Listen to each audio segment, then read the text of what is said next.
दोस्तों, मैं हूं डॉक्टर रश्मि। आज हम डिस्कस करेंगे पोस्ट कोविड सिम्टम के बारे में। कोविड तो खत्म हो गया, लेकिन 1 महीने बाद भी समस्याएं बनी हुई हैं। कभी सर्दी रहती है, कभी हल्की खांसी रहती है, कभी फीवर आ जाता है, कभी जोड़ों में दर्द हो जाता है, कभी बॉडी पेन होता है। तो ऐसे में करे तो क्या करे, मन बहुत घबराता है कि कहीं हमें कोविड दोबारा तो नहीं हो गया या कोई और इन्फेक्शन तो नहीं हो गया। आखिर ये पोस्ट कोविड सिम्टम होता क्या है, इस बारे में प्रॉपर गाइडेंस कहीं पर भी नहीं मिल रही है।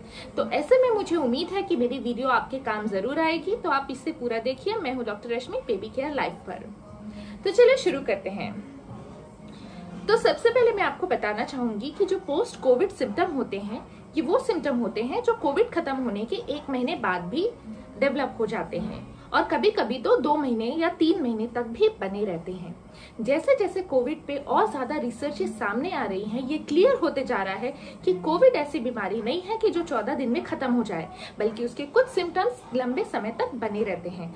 अक्सर ऐसा इसलिए होता है क्योंकि जो हमारी बॉडी में जो मॉलिक्यूल्स बनते हैं, जो साइटोकाइन्स बनते हैं, कोविड से लड़ने के लिए वो अनफॉर्चुनेटली थोड़ा बहुत हमें ही नुकसान करने लगते हैं। तो ऐसे में सिम्टम डेवलप होना शुरू हो जाते हैं। अब इन सिम्टम्स को सही प्रकार से पहचानना और उसका सही निदान करना जरूरी होता है, क्योंकि अगर इसे गलत तरीके से डील किया गया या इग्नोर किया गया तो ये हमें हानि भी पहुंचा सकते हैं। तो इस वीडियो में मैं पॉइंट वाइज आपको बताती हूँ कि क्या क्या सिम्टम्स होते हैं और उसके लिए आपको क्या करना चाहिए। मोस्ट कॉमन सिम्टम होता है पोस्ट कोविड में, वो है थकान का बहुत ज्यादा लगना और sense of smell and taste. Covid ठीक हुए महीना बीत जाता है, लेकिन फिर भी बॉडी की थकान है दूर ही नहीं होती है। आपके ऑफिस वाले ने आपको बुला लिया है, आप ऑफिस में काम भी कर रहे हैं, लेकिन काम करने में मन ही नहीं लग रहा है। तो ये जो थकान वाली प्रॉब्लम है, ये सिर्फ कोविड ही नहीं बल्कि कोविड जैसे जो दूसरे सार्स वायरस हैं उनमें भी देखने को मिलती है। तो इसका सबसे अच्छा उपाय ये है कि आप अपनी डाइट को शुरू से ही बहुत ही तगड़ी रखें।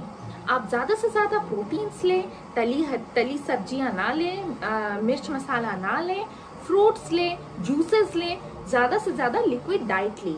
अगर आप प्रॉपर डाइट मेंटेन करेंगे तो आपको ये समस्या से बहुत जल्दी निदान मिल जाएगा। दूसरी जो समस्या है वो मैंने बताई, loss of smell and taste. Corona virus होता है वो हमारे नाक के सेल्स के एड्स रिसेप्टर से कंबाइन हो जाता है और नाक के सूंघने की शक्ति को काफी हद तक कम करता है।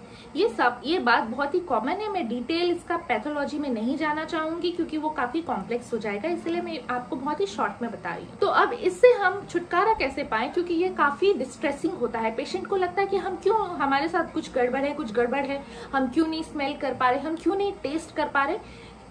फिजिकल से ज्यादा उनको मेंटल प्रॉब्लम हो जाती है आपकी इस बात को लेकर कि वो क्यों नहीं स्मेल कर पा रहे हैं। तो इसके लिए आपको ग्रेडेड एक्सरसाइज करनी होती है, जैसे कि आप हर दिन कुछ न कुछ स्मेल करने की कोशिश कीजिए, जैसे कि कुछ रोज का फूल या कुछ रोज का परफ्यूम या लेवेंडर ऑयल या फिर कॉफी।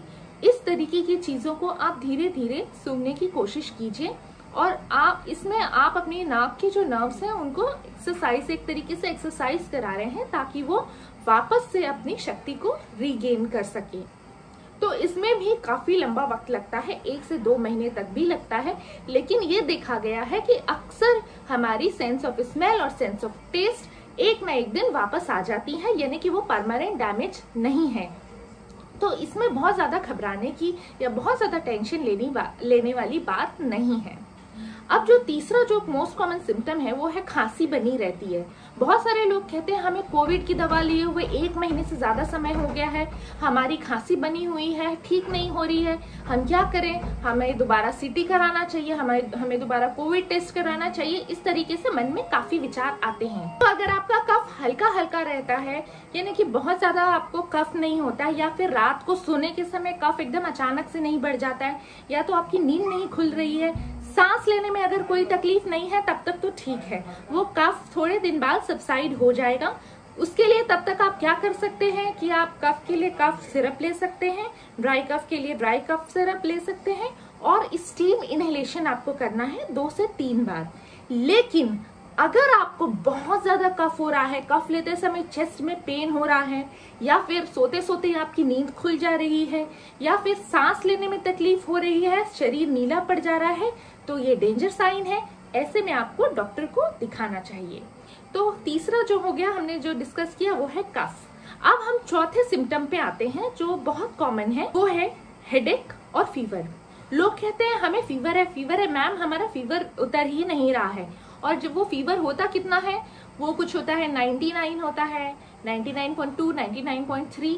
तो ये इसे हम हाई ग्रेड फीवर नहीं कह सकते हैं, ये एक लो ग्रेड फीवर है, या जिसे आप मलेज भी कह सकते हैं कि शरीर में थकावट सी रहना, मन घबराते रहना।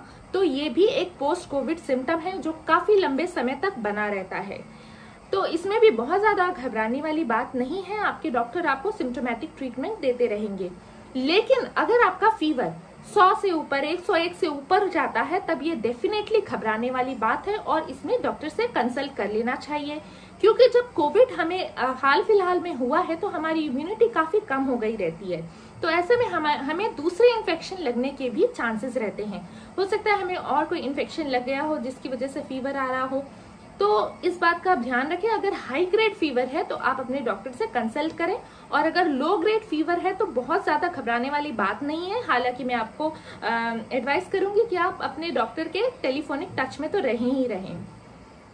फिर इसके बाद जो एक नेक्स्ट कॉमन सिम्टम है वो है डिप्रेशन एंड एंजाइटी। जी हाँ, आप काम करते हैं, आपको काम करने में बिल्कुल मन नहीं लगता है, कंसंट्रेशन बिल्कुल नहीं होता है। स्टूडेंट्स कहते हैं कि मैम मैं पहले इतने क्वेश्चंस इतने टाइम में बना लेता था, मैं बिल्कुल नहीं कर पा रहा। ऑफिस वर्क एकदम स्लो हो जाता है। लोग कहते हैं कि आपको हुआ क्या है। तो डिप्रेशन और एंजाइटी बहुत ही कॉमन पोस्ट कोविड सिम्टम है जिसके बारे में लोग बात भी नहीं करना चाहते, बट दिस आर रियल, ये सच है, ऐसा हो रहा है लोगों के साथ और हमें इसे ट्रीट करना है। तो साइकोलॉजिकल कंसल्टेशन लेने में आप किसी भी प्रकार की हिचकिचाहट ना करें, ये पोस्ट कोविड में बहुत कॉमन है। अगर आप थोड़ी सी हेल्प ले लेंगे अगर अपने साइकेट्रिस्ट की, तो आप इस समस्या से बच सकते हैं। इसके अलावा जो और कॉमन सिम्टम्स होते हैं वो है कुछ लोगों में रैशेज आते हैं, डर्मेटोलॉजिकल रैशेज आते हैं। हालांकि ये भी बहुत माइल्ड होते हैं और इसमें बहुत ज्यादा ट्रीटमेंट नहीं होता है और अपने आप ही ये रिकवर हो जाते हैं, अपने आप ही ठीक हो जाते हैं। तो फिर अब ऐसे सिम्टम्स कौन से हैं जिनमें घबराने वाली बात है या जिनमें हमें थोड़ा सतर्क रहने की जरूरत है? तो वो ये सिम्टम है, अगर आपको ब्रेथलेसनेस हो रही है, सांस लेने में कभी भी दिक्कत हो रही है, SpO2 आपका 94 के नीचे जा रहा है, या फिर आपको बहुत हाई ग्रेड फीवर आ रहा है, मतलब हाथ ऊपर नहीं उठ रहा है, कोई बॉडी का कोई पार्ट ऊपर नहीं कर पा रहे, मूव नहीं कर पा रहे हैं, या फिर आपको बहुत सीवियर चेस्ट पेन हो रहा है, ऐसे लग रहा है छाती पे किसी ने 4 किलो का वजन रख दिया है, या फिर आंखों के आगे धुंधला दिख रहा है। तो इस तरीके के जो सिम्टम्स हैं वो हम उसे सीवियर सिम्टम्स कहते हैं और ऐसे सिम्टम्स होने पे आपको डॉक्टर से कंसल्टेशन ले लेने चाहिए। तो मैंने आपको बताया कि किसमें आपको घबराने की जरूरत नहीं है और किसमें आपको घबराने की जरूरत है, दोनों पार्ट में क्लासिफाई किया है। तो आप समझ जाएंगे कि आपको बहुत ज्यादा टेंशन नहीं लेना है और अपने डॉक्टर के टच में रहना है। बाकी सारे कंट्रीज में जैसे कि US वगैरह में उन्होंने पोस्ट कोविड केयर शुरू किया है, लोगों से बात करते हैं, क्योंकि अभी ज्यादा से ज्यादा कोविड से लोग ठीक हो रहे हैं। तो ऐसे में पोस्ट कोविड सिम्टम बहुत बढ़ गए हैं। क्लिनिक्स में या OPDs में ऐसे बहुत सारे पेशेंट्स आते हैं जो कहते हैं कि मैम हमारा कोविड खत्म हो गया है, लेकिन उन्हें तरह तरह की प्रॉब्लम्स रह रही है। तो ये एक सच्चाई है, post Covid symptoms is a truth, एक सच्चाई है जो हमारे सामने है और जिसका हमें सामना करना है। तो मुझे उम्मीद है कि मेरी वीडियो से आपको कुछ हेल्प मिली होगी। आगे भी हम ऐसे ही वीडियो बनाने वाले हैं बहुत ही जल्दी। एक मैं डाइट के ऊपर कोविड और आफ्टर कोविड डाइट कैसी होनी चाहिए इस पर वीडियो लेकर आने वाली हूँ। तो आप हमसे जुड़े रहिए और हमें सब्सक्राइब जरूर कीजिए। Thank you.